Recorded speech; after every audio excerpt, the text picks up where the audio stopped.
বাজেটের মৌলিক জায়গায় গলদ, বললেন আমির খসরু। জানাবো নির্বাচন ইস্যুতে সরকার ও বিএনপির দূরত্ব কি তিক্ততার দিকে যাচ্ছে, এবং সর্বশেষ জানাবো বিচার বিভাগ সংস্কার, গণমাধ্যমের সহযোগিতা অব্যাহত রাখার আহ্বান প্রধান বিচারপতির। শুনছিলেন সংবাদ শিরোনাম, এবারে বিস্তারিত। বাজেটের মৌলিক জায়গায় গলদ, বললেন আমির খসরু। 2025-26 অর্থ বছরের প্রস্তাবিত বাজেটের মৌলিক জায়গায় গলদ রয়ে গেছে বলে মন্তব্য করেছেন বিএনপির জাতীয় স্থায়ী কমিটির সদস্য আমির খসরু মাহমুদ চৌধুরী। তিনি বলেন, প্রস্তাবিত বাজেট আগের সরকারের ধারাবাহিকতা, রাজস্ব আয়ের সঙ্গে বাজেটের আকারের সম্পৃক্ততা রেখে বাজেট করা উচিত ছিল, যা করা হয়নি। সেই সঙ্গে বাজেটের আকার আরো ছোট হওয়া উচিত ছিল উল্লেখ করে তিনি বলেন, অন্তর্বর্তীকালীন সরকারের জন্য এই বাজেট বাস্তবায়ন কঠিন হবে।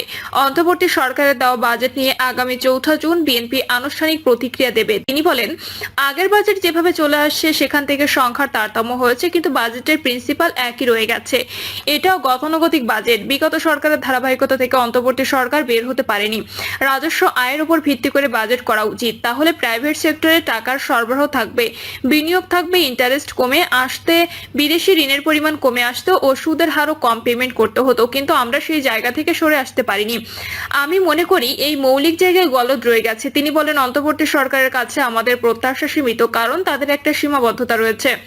নির্বাচিত সরকারের সঙ্গে তাদের ক্ষমতায় থাকার মেয়াদের ব্যবধান রয়েছে, এটা মাথায় রাখতে হবে। প্রথমত, বিগত সরকার বাজেটের আকার বাড়াতে বাড়াতে যে জায়গায় নিয়ে গেছে সেটার সঙ্গে রাজস্ব আয়ের কোনো সম্পর্ক নেই। দ্বিতীয়ত, রাজস্ব আয়ের পুরোটাই পরিচালনা ব্যয়ের মধ্যে ব্যয় হয়ে যাবে। উন্নয়ন বাজেট দেশের ভেতর বা বাইরে থেকে ঋণ নিয়ে চালাতে হচ্ছে। সরকার দেশের বাহির থেকে ঋণ নিলে এর বোঝা বাড়তে থাকে এবং বছরের পর বছর দেশের মানুষকে এই সুদ দিতে হয়। এই কারণেই কিন্তু দেশের উন্নয়ন প্রকল্পগুলো ভুগতে থাকে। আর দেশের ভেতরের থেকে নিলে আবার বেশি ক্ষতি, কারণ দেশের ব্যাংক থেকে লোন নিলে সুদ বেড়ে যায়, আবার ব্যক্তি খাতে লোনও কমে যায়। এর ফলে দেশে বিনিয়োগ হয় না, কর্মসংস্থানের সৃষ্টি হয় না, মানুষের আয় বৃদ্ধি পায় না।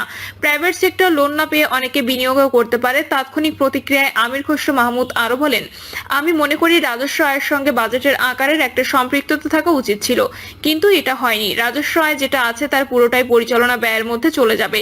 দেশের বাইরে ও ভেতর থেকে লোন নিতে গেলে এসব প্রভাবের কারণে অর্থনীতি ক্ষতিগ্রস্ত হবে। বিএনপির জাতীয় স্থায়ী কমিটির এই সদস্য বলেন, বর্তমানে বৈদেশিক ঋণ 3.5 বিলিয়নের মতো। আমি মনে করি বিদেশি ঋণ ও রাজস্ব আয়কে মাথায় রাখলে এই বাজেটের আকার আরো ছোট হওয়া উচিত ছিল। গুণগত দিক থেকে এই বাজেট কোনো পরিবর্তন হয়নি, শুধু সংখ্যার সামান্য পরিবর্তন হয়েছে, কাঠামো কিন্তু একই রয়েছে। নির্বাচন ইস্যুতে সরকার ও বিএনপির দূরত্ব কি তিক্ততার দিকে যাচ্ছে? আগামী জাতীয় ত্রয়োদশ জাতীয় সংসদ নির্বাচনের জন্য নির্দিষ্ট তারিখ সহ একটি নির্বাচনী রোডম্যাপ নিয়ে সরকারের সঙ্গে বিএনপির দূরত্ব ধীরে ধীরে রাজনৈতিক তিক্ততায় রূপ নিচ্ছে বলে মনে করছেন রাজনৈতিক বিশ্লেষকদের অনেকে। বিশেষ করে গত এক সপ্তাহে নির্বাচন নিয়ে বিএনপির ভারপ্রাপ্ত চেয়ারম্যান তারেক রহমান সহ দলটির সিনিয়র নেতাদের শক্ত ভাষায় কথা বলার পরপরই অন্তর্বর্তী সরকারের প্রধান উপদেষ্টার দিক থেকে যেভাবে জবাবে এসেছে, সেই প্রেক্ষাপটে উভয় পক্ষের মধ্যে দূরত্ব বাড়ার ইঙ্গিতই পাচ্ছেন রাজনৈতিক বিশ্লেষকেরা। নির্বাচিত রোডম্যাপ না এলে সরকারের সঙ্গে সম্ভাব্য তিক্ততা বা বিরোধের বিষয়ে জানতে চাইলে বিএনপির জাতীয় স্থায়ী কমিটির সদস্য সালাউদ্দিন আহমেদ বলেছেন, তারা মনে করেন ডিসেম্বরের মধ্যে নির্বাচন না হওয়ার কোনো কারণ নেই এবং সে কারণে নির্বাচন ডিসেম্বরে হতে হবে। এর আগে গত 22 মে প্রধান উপদেষ্টার কথিত পদত্যাগের ভাবনা নিয়ে গুঞ্জন ছড়ানোর পর 24 ও 25 মে বিএনপি সহ বিভিন্ন দলের সঙ্গে বৈঠক করেছিলেন ডক্টর মোহাম্মদ ইউনূস। তখন বিএনপি নির্বাচনের রোডম্যাপ ছাড়াও ছাত্র প্রতিনিধি হিসেবে সরকারে থাকা 2 উপদেষ্টা ও জাতীয় নিরাপত্তা উপদেষ্টাকে বাদ দেওয়া যে দাবি করেছিল, সে দাবির ব্যাপারেও সরকার এখনো কোনো পদক্ষেপ নেয়নি। এমন পটভূমিতে বিএনপি সহ রাজনৈতিক দলগুলোর সঙ্গে বৈঠকে বসার কথা রয়েছে প্রধান উপদেষ্টা অধ্যাপক ডক্টর মোহাম্মদ ইউনূসের। তার প্রেস উইং জানিয়েছে, দলগুলোর সঙ্গে সংস্কার ইস্যুতে কথা বলবেন প্রধান উপদেষ্টা। রাজনৈতিক বিশ্লেষকদের অনেকে মনে করেন, সরকারের 2 উপদেষ্টা এবং জাতীয় নিরাপত্তা উপদেষ্টাকে বাদ দেওয়ার দাবি সামনে আনলেও বিএনপি মূলত তাদের সমমনা দলগুলোকে নিয়ে নির্বাচন ইস্যুতেই সরকারের উপর চাপ তৈরি করতে যাচ্ছে। বিশেষ করে গত এক সপ্তাহে দলটির শীর্ষ নেতৃত্ব এবং সিনিয়র নেতারা যেভাবে দলের অবস্থান প্রকাশ করেছেন, তাতে ডিসেম্বরের মধ্যে নির্বাচনের তারিখ আদায় করাকেই দলটির আপাত লক্ষ্য বলে মনে হচ্ছে। রাজনৈতিক বিশ্লেষক ও ঢাকা বিশ্ববিদ্যালয়ের শিক্ষক মোহাম্মদ মুজিবুর রহমান বলছেন, বিএনপি নির্বাচনী রোডম্যাপ আদায়ে ধীরে ধীরে শক্ত অবস্থান নিচ্ছে। নির্বাচনের তারিখ ঘোষণা করে দলগুলোকে আস্থায় নিতে না পারলে সামনে 2 পক্ষের মধ্যে সম্পর্ক তিক্ততার গড়ানোটাই হবে স্বাভাবিক। আরেকজন বিশ্লেষক ও একই বিশ্ববিদ্যালয়ের শিক্ষক মোহাম্মদ সাইফুল আলম চৌধুরী বলেছেন, সরকারের তালিকায় নির্বাচন ও সংস্কার ও বিচারের পর তৃতীয় স্থানে, অন্যদিকে বিএনপির কাছে এটি অগ্রাধিকার। তিনি বলেছেন, জাপানে সফরে প্রধান উপদেষ্টা বিএনপিকে ইঙ্গিত করে যেভাবে কথা বলেছেন তাতে মনে হচ্ছে নির্বাচন ইস্যুতে তিনি দলটির সাথে ট্যাগ অফ ওয়ারে যেতে চাচ্ছেন। ফলে বিএনপি হয়তো ভাবছে দাবি আদায়ের শক্ত অবস্থানই তাদের নিতে হবে। অধ্যাপক মোহাম্মদ ইউনূসের নেতৃত্বে বর্তমান অন্তর্বর্তী সরকার ক্ষমতায় আসার পর থেকে বিএনপি দ্রুততম সময়ে নির্বাচন দাবি করে আসছিল, কিন্তু সম্প্রতি ঢাকা দক্ষিণ সিটি কর্পোরেশনের মেয়র হিসেবে শপথ পড়ানোর জন্য বিএনপি নেতা ইশরাক হোসেনের সমর্থকদের কাকরাইলে অবস্থানের পর প্রধান উপদেষ্টার সঙ্গে দেখা করে এনসিপি নেতা নাহিদ হোসেন প্রধান উপদেষ্টা পদত্যাগের চিন্তা করেছিলেন। এমন বক্তব্য দিলে তা নিয়ে শোরগোল শুরু হয়। পরে বিএনপি সহ দলগুলো প্রধান উপদেষ্টার সঙ্গে বৈঠক করে তার প্রতি সমর্থন জানায়, কিন্তু সেখানেই সরকারের জাতীয় নিরাপত্তা উপদেষ্টা এবং দুই উপদেষ্টা আসিফ মাহমুদ ও মাহফুজ আলমের অব্যাহতি ছাড়াও সুনির্দিষ্ট নির্বাচনী রোডম্যাপে লিখিত দাবি জানায় বিএনপি। কিন্তু পরে সরকারের দিক থেকে এ বিষয়ে সিদ্ধান্ত না পেয়ে সংবাদ সম্মেলন করে হতাশা প্রকাশ করে দলটি। এরপর 28 মে ঢাকায় 3 সহযোগী সংগঠনের উদ্যোগে অনুষ্ঠিত তারুণ্যের সমাবেশে ভার্চুয়ালি দেওয়া বক্তৃতায় বিএনপির ভারপ্রাপ্ত চেয়ারম্যান তারেক রহমান জাতীয় নির্বাচন নিয়ে চালবাহানার অভিযোগ করেন। তিনি স্পষ্ট করে বলেন, আগামী ডিসেম্বরের মধ্যে জাতীয় নির্বাচন হতে হবে, ডিসেম্বরের মধ্যে জাতীয় নির্বাচন অনুষ্ঠিত হবে। এই বক্তব্যের কিছুক্ষণ পরেই তখন জাপান সফররত প্রধান উপদেষ্টা অধ্যাপক মোহাম্মদ ইউনূস সেখানে এক কর্মসূচিতে ডিসেম্বর থেকে আগামী জুনের মধ্যে জাতীয় নির্বাচন অনুষ্ঠানের পুরানো অবস্থান তুলে ধরেন। পরদিন নিক্কেই ফোরামে ফিউচার অফ এশিয়া শীর্ষক এক অনুষ্ঠানের প্রশ্নোত্তর পর্বে তিনি মন্তব্য করেন যে দেশের সব দল নয়, একটি নির্দিষ্ট দল ডিসেম্বরে নির্বাচন চাইছে। তার এই বক্তব্য ঘিরে তুমুল প্রতিক্রিয়া হয় বিএনপির মধ্যে। জবাব আসে বিএনপির সমমনা দলগুলো থেকেই। বিজেপি, এলডিপি, বিপ্লবী ওয়ার্কার্স পার্টি, নাগরিক ঐক্য সহ 34টি রাজনৈতিক দলের পক্ষ থেকে বলা হয় তারাও ডিসেম্বরে নির্বাচন চাইছে। এরপর বিএনপি প্রতিষ্ঠাতা জিয়াউর রহমানের মৃত্যুবার্ষিকীতে এক অনুষ্ঠানে দলটির স্থায়ী কমিটির সদস্য মির্জা আব্বাস অন্তর্বর্তী সরকারের উদ্দেশ্যে বলেন, টালবাহানা করে নির্বাচনকে পেছানোর চেষ্টা করবেন না।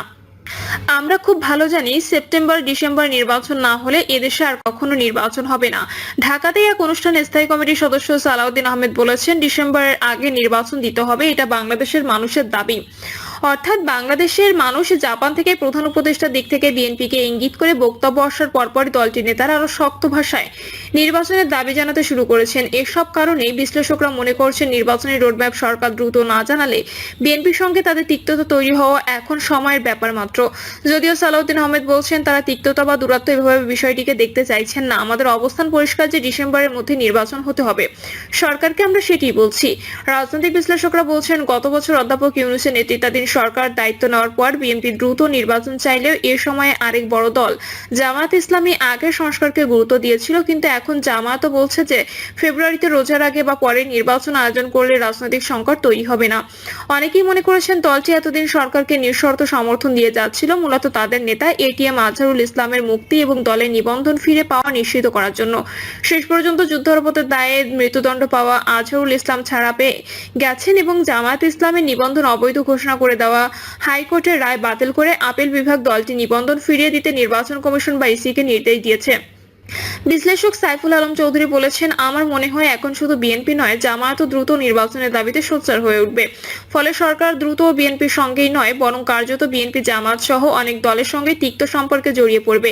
তার মতে শুরু থেকে নির্বাচন সরকারের তালিকায় প্রথম বা দ্বিতীয় স্থানে ছিল না এবং এখনো অন্তর্বর্তী সরকার নির্বাচন না দেওয়া বা বিলম্ব করার জন্য একটা রাজনৈতিক প্লট তৈরির ওয়ার্ম আপ করছে বলে তার কাছে মনে হচ্ছে।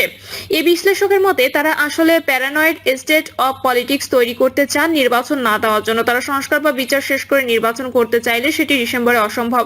আবার ফেব্রুয়ারির পর এসএসসি ও এইচএসসি পরীক্ষার রোজা, জুনে বিশ্বকাপ ফুটবল এবং জুন থেকে কয়েক মাস প্রাকৃতিক দুর্যোগের আশঙ্কা। সব মিলিয়ে নির্বাচনকে বিলম্বিত করার চেষ্টা বিএনপির না বোঝার তো কারণ নেই। বিশ্লেষক মোহাম্মদ মুজিবুর রহমান বলছেন, রাজনৈতিক দল নির্বাচনের মাধ্যমে ক্ষমতায় যেতে চাইবে, সেটা স্বাভাবিক এবং একটি অন্তর্বর্তী সরকার বিএনপি 10 মাস ধরে সহযোগিতা করে আসছে। তিনি বলছেন, কিন্তু সরকারি মনে হয় গো ধরছে, হয়তো কোনো দল নির্বাচন চায় না বা সরকারের ঘনিষ্ঠ কোনো দল নির্বাচন না দিতে চাপ দিচ্ছে। সরকার যদি দেশ পরিচালনার যোগ্যতা দক্ষতার পরিচয় দিতে পারত তাহলে হয়তো নির্বাচনের চাপ জোরালো হতো।